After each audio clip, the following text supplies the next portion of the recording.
top of the Union is the top part of that cliff up there. And then, you know, this is all Union limestone coming down. But above that you have Alderson. And where in this unit is that oolitic layer? That oolitic layer should be right about above the second cliff face here. Okay. And then how thick in total is the Union? Union here is probably about 250 feet thick. And all of Culverson's developed in Union? It's probably gets down into the Pickaway also, in places. The bridge is open like 3/4 of a mile.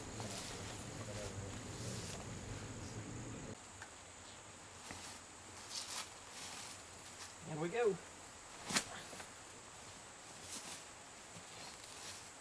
Good air coming out.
We're in the Union limestone here in Culverson Creek Cave, and the cave is a very dynamic cave. It floods. You can see the scallop marks here all the way up the wall. We're in low flow right now. If we were in normal flow, I'd be standing in about a foot of water. It's a very dynamic cave. One you definitely don't want to get caught in when the water's coming up, because you can certainly drown, no doubt about it. Let's walk on down this way.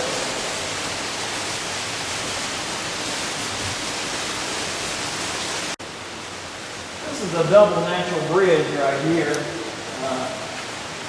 Show you real quickly what it does.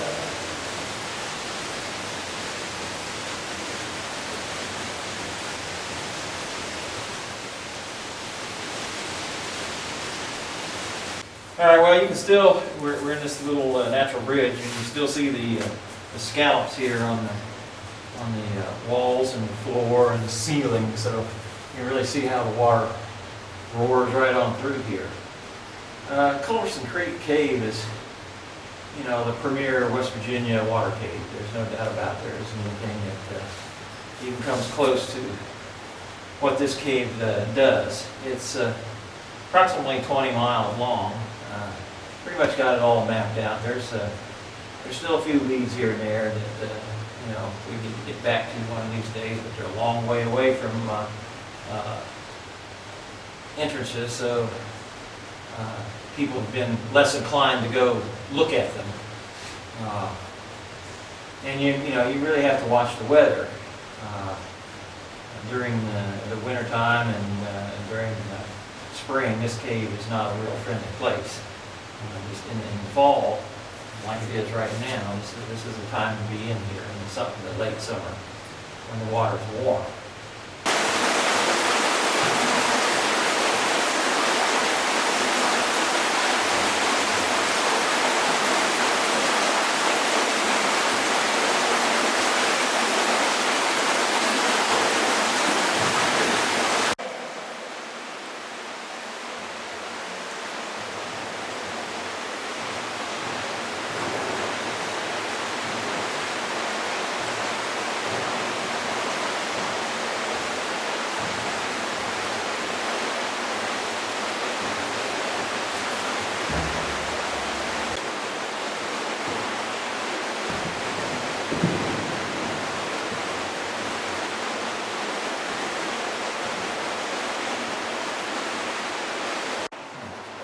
dread pool, or an alternate name, Death Siphon.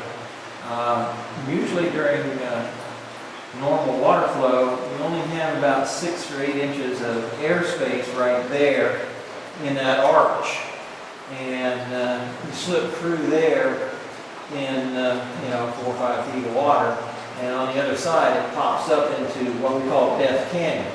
And Death Canyon is just a big canyon that's about 8, 10 feet wide and 30, 40, 50 feet high. And it takes the entire Culverson Creek drainage down through that canyon. And during normal flow, it's a lot of whitewater. So one of the ways to go is just to, and it's usually 3 or 4 feet deep.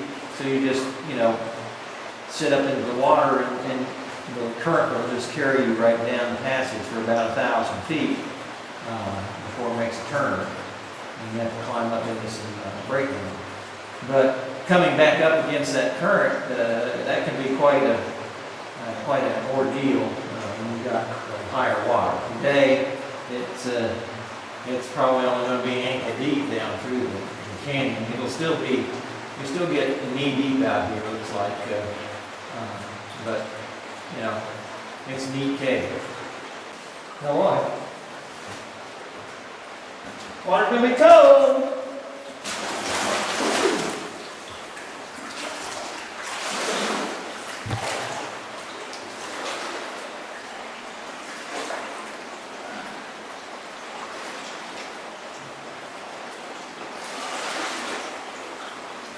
This is the spot where you usually have just the airspace right in here. Everything else is due to flooding. So you usually have to just kind of soak through. Water being about this deep on maybe the normal flow.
Now there's a little one over here on my foot, see? Yeah. And the hide under the foot.